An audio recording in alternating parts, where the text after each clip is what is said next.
Buenas noches, compañeros. En este momento voy a hablarles acerca de los modelos del desarrollo dominante y los hitos históricos de este. Les explico.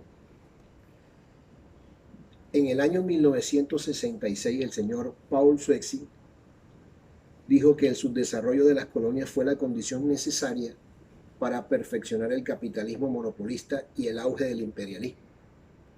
Con la periferación, las élites locales se convierten en la correa de transmisión de los intereses de los centros metropolitanos, asegurando de un lado el saqueo de los recursos naturales de sus países y obteniendo a cambio poder económico y respaldo político. La construcción simbólica del poder en las colonias hace que las élites locales busquen asemejarse cada vez más a las élites de la metrópoli. El concepto de la civilización surge así revestido de un sentido vergonzante y racista. Otro hito histórico que podemos ver es el imperialismo y civilización que hubo en el fin de la Primera Guerra Mundial, el cual llevó a la celebración de un pacto de equilibrio de poderes entre las potencias vencedoras. Esto fue en el año de 1919, que se conoció como el famoso Tratado de Versalles. Además de ser una formalización jurídica del imperialismo, legitimó el discurso de la dominación sobre la base de una supuesta misión civilizatoria de Occidente sobre los pueblos atrasados y salvajes. Como quien dice, los que están arriba y los que están abajo.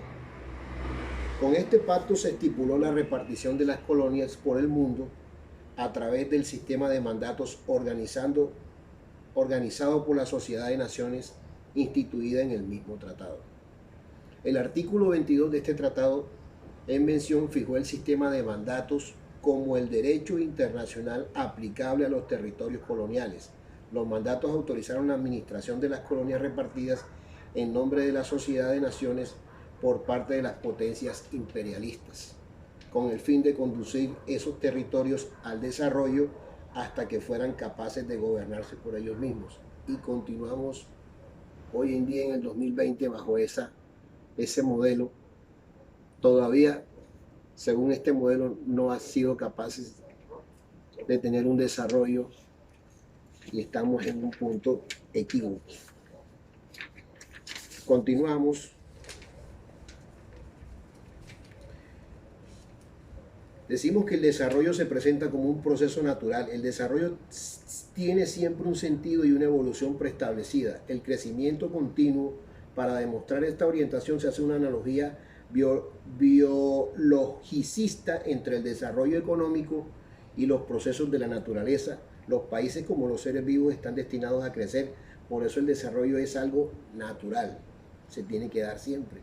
Siempre se vive en un constante desarrollo. Entonces, en este orden de ideas, la consagración política del desarrollo. Con el ascenso nazifascista, que es otro hito histórico del desarrollo, pronto se desmoronaron los equilibrios de poderes logrados con el Tratado de Versalles tras la Segunda Guerra Mundial y las transformaciones operadas en el mundo. La hegemonía europea llegó a su fin y Estados Unidos y la Unión Soviética emergieron como superpotencias al mando de dos grandes bloques socioeconómicos y militares enfrentados. Fue cuando empezaron a crearse las potencias que hay hoy en día. El discurso de posesión del presidente Truman del 20 de enero de 1949 reflejó el espíritu de la época y los énfasis que tuvo en adelante la política exterior estadounidense. Con ese discurso comenzó lo que algunos llamaron la era del desarrollo CETIN 2006. En el discurso de Truman se pueden identificar las siguientes novedades. Se menciona por primera vez la dicotomía desarrollo-subdesarrollo. El subdesarrollo se explica como una fase previa al desarrollo. Se otorgó al término subdesarrollo un sentido de transitividad. El desarrollo como meta exige esfuerzo propio y la superación del subdesarrollo requiere cooperación de todos los países del mundo.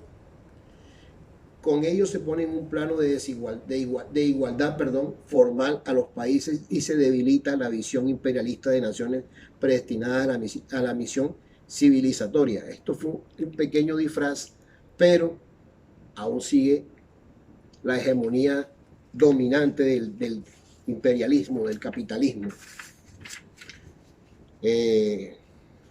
Bueno, en este orden de ideas, las evidencias de la realidad desbaratan la creencia. Siempre pueden encontrarse pruebas para descubrir las creencias que se vuelven actos de fe incuestionables. Una rápida revisión del curso nos hace ver que la experiencia elocuente del desarrollo es siempre dominante ante la parte menos favorecida o la parte subyugada, que es el pueblo. Bueno, podemos tener un poco de claridad con esto. Entonces voy a hablarles acerca del aporte del Papa Juan Pablo II a la doctrina social de la Iglesia con respecto a este desarrollo.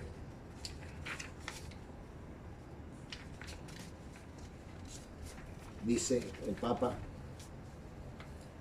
que considerar el trabajo como algo propio del hombre, continúa el Papa, nos lleva a concluir que el trabajador, el hombre que trabaja, es el principio, sujeto y fin de la actividad laboral. Igualmente, la misma esencia ética del trabajo está fundamentada en la persona, porque para determinar el valor del trabajo humano, más allá del tipo de trabajo que se realiza, se ha de llegar a quien lo realiza. ¿Y quién lo realiza? ¿Quién más que puede ser que el hombre? Entonces, el trabajo en su dimensión objetiva y subjetiva apunta al hombre en sí. El Papa también nos dice y nos habla aquí, en su encíclica,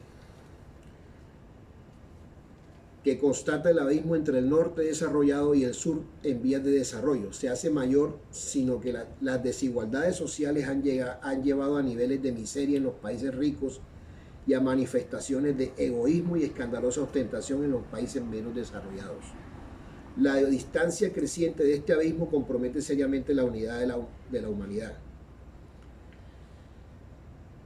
A los elementos económicos y sociales del subdesarrollo hemos de unir los culturales, políticos, el analfabetismo, la imposibilidad de instrucción superior, la incapacidad de participación e intervención en los destinos de la nación, las diversas discriminaciones como las diferentes formas de explotación y opresión en el orden económico, social, político y religioso. Son muchas las formas de pobreza que se constatan en la carencia o limitación de los derechos humanos a la libertad religiosa y a la libertad del hombre en general. Entonces, ya con este contexto podemos tener en cuenta de que el desarrollo y el modelo de desarrollo que hay o que ha habido desde tiempos anteriores hasta nuestros tiempos siempre ha sido de dominación del capitalismo. El que tiene dinero es quien manda. Las grandes empresas, las grandes potencias, las grandes multinacionales siempre tienen la hegemonía en relación al mando sociopolítico, económico, incluso militar, porque se maneja la parte militar y en algunas ocasiones la parte religiosa también hace parte de este modelo de desarrollo que siempre tiene subyugado al pobre, al hombre que trabaja, el hombre del común, la persona que trabaja por un salario. Pues, compañeros, les deseo buenas noches y muchas gracias por su atención.